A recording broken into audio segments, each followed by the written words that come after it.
The last time on Sailing Hana, we talked about our bottom paint, our new bottom paint, falling off the bottom of the boat. We covered the rewiring of the helm, replacing our 24-year-old windlass, which we suspect caused some of our electrical issues in the previous season. And getting down and dirty again and getting into the bottom paint again. And we didn't really go into detail, but we did some solar frame mods. And finally, we launch again, have a leak, pull the boat, and then try to figure out what we're going to do this season. Do we call it, or do we do the repairs and put it back in? And I'll give you one guess what we decided. Going to the boat, Daisy. Bobo, are you ready? We're heading to Safe Cove, getting ready to turn on Gasparilla Road, and we'll be there shortly. Okay, we just left the dock and heading towards South Gulf Cove Lock. Engine turned on. We got off the dock pretty smoothly, no problems. A little bit of wind, but Got off an early start, huh? about an hour. Yeah. Windy. We're gonna channel them on 72 when we get up there. Get lock open up.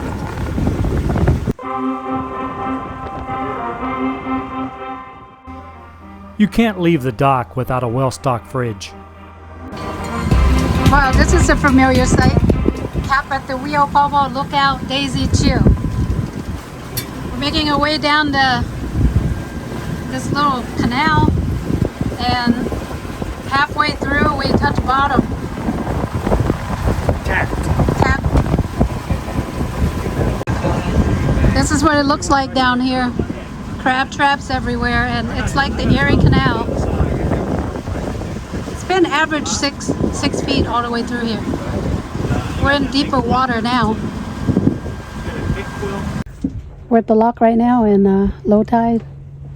We're checking again. We thought we were heading through a rising tide, but lock tenders over there saying it's low, that we're gonna have trouble. It was 2 hours ago.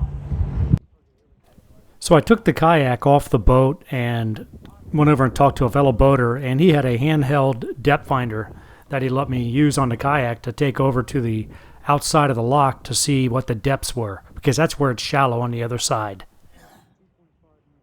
Rob's taking a kayak through the lock. He's gonna go talk to the lock tender to see if we have enough tide. It's rising right now. Got about a foot so far since we've been sitting here. Got through the lock. That lock. We touched bottom. We were almost high tide. It's always an adventure going through South Gulf Cove Lock.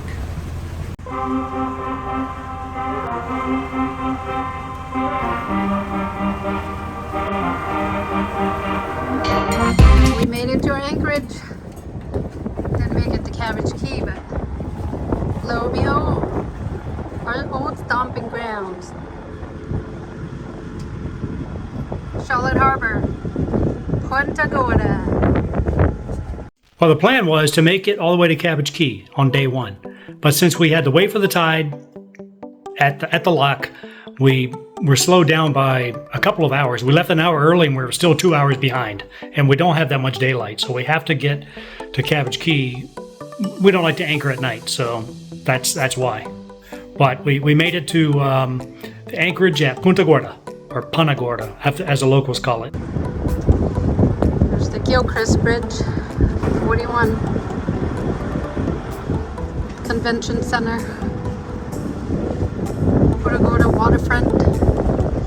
Stayed in Charlotte Harbor at Punta Gorda, and we stayed there for the night, and then the next morning is when we got up and we left to head out to Cabbage Key. And as always, the first order of business is to get Daisy to shore, because she doesn't want to go on a mat. Well, what was supposed to be an easy day turned out to be a little more challenging than we thought. We took the boat out for the first time in a long time.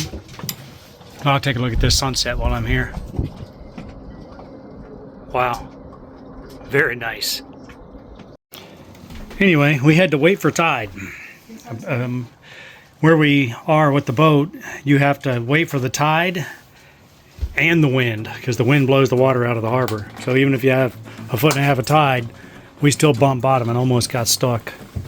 But we got out, so let the season commence.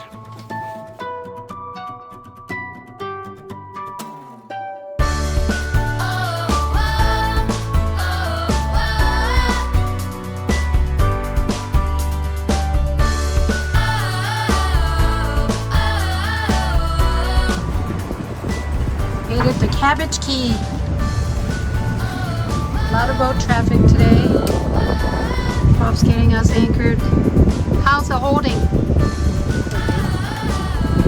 Yeah, having dependable windlasses. You like that new windlass? Every day, man.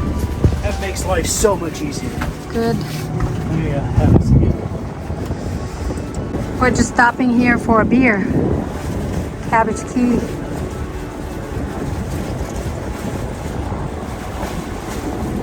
So much boat traffic. They didn't give us any slow pass, did they? It's in reverse.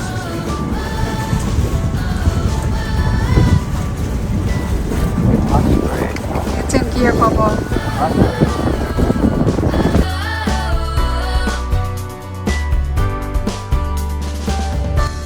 We're at Cabbage Key Anchorage. That's where we were supposed to be last night. Yeah, Usepa Island, not usurper. Usepa. It might be usurpers. Usurpers. People are gonna be rich to live over there.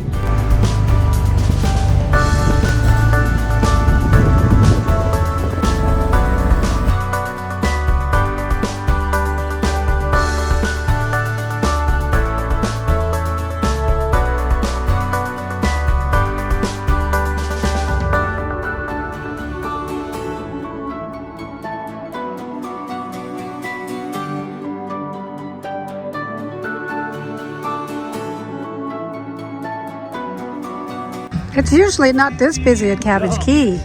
I don't know what's going on today. Everybody's trying to get in here.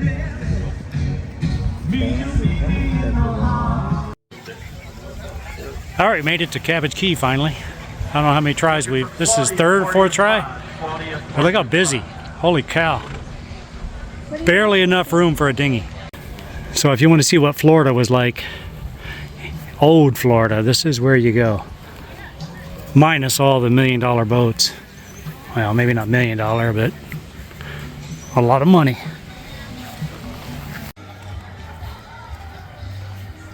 She put like this much in here. If you can't taste it, that's not good. No, That means you're resistant to the alcohol. I like not being able to taste. I haven't had vodka for a while though. It's been rum. Welcome to Cabbage Key, a secluded island retreat in southwest Florida, where nature, history, and a touch of old Florida come together in the most unforgettable way. One of the first things you'll notice is the island's iconic water tower. It's more than just a landmark, it's a gateway to one of the best views on the island. Climb the steps to the top, and you'll be rewarded with the sweeping views surrounding mangroves, waterways, and nearby barrier islands. On a clear day, you can see for miles, and you'll feel like you're standing at the edge of paradise.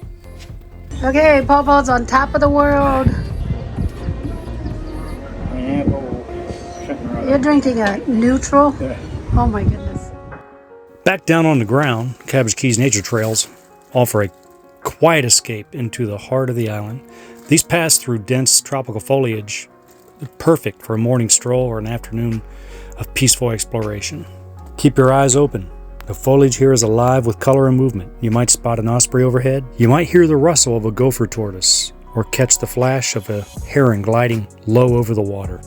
And of course, no trip to Cabbage Key is complete without a stop at the famous dollar bill bar, covered in layers of $1 bills signed and left behind by visitors from around the world. It's a tradition. It's a story. You become part of it just by walking through the door.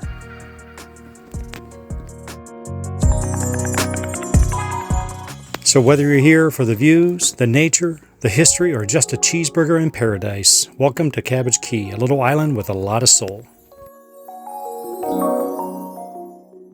After lunch, we pulled anchor and headed to our next anchorage. We'll see you next time in St. James City and Fort Myers Beach.